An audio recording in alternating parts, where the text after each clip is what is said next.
తెచ్చుకున్నారు. అప్పుడు పౌలు మోపుడు పుల్లలు లేరి నిప్పిన మీద వెయ్యగా ఒక సర్పము కాకుకు బయటికి వచ్చి అతని చెయ్య పట్టింది.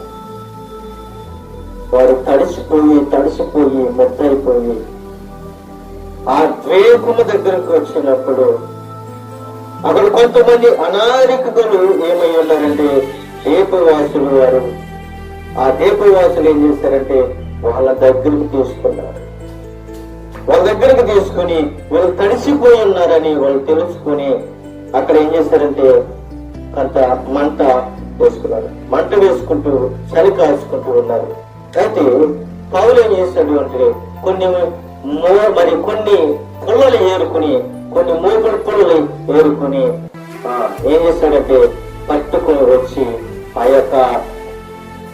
యొక్క నిప్పుల మీద వేసినప్పుడు ఆ నిప్పులలో నుండి ఒక సర్పము బయటకు వచ్చి ఆ పౌలు యొక్క చెయ్యిని పట్టుకొని కరిచినట్లుగా మనం చూస్తూ ఉన్నాం. పౌలు యొక్క చెయ్యిని పట్టుకొని కరిస్తూ వేలాడుతూ ఉంది.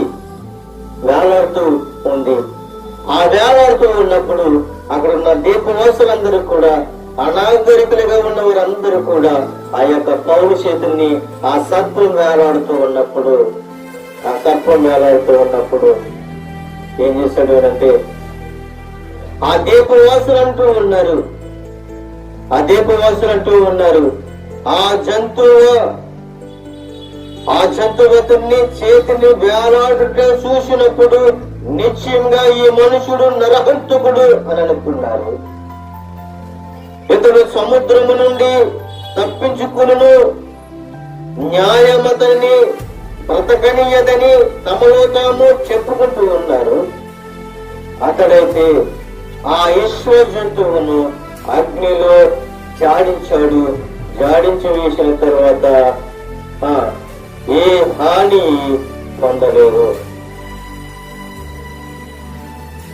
మీరందరూ అనుకుంటున్నారు పౌలు పాపం చేస్తుంటాడు, ఏదో దోషం చేస్తుంటారు, అందుకే సర్పం అతను కలిసింది, ఇతను నరహంతకుడు, వీడు బ్రతకనింకా అని వారు అనుకుంటూ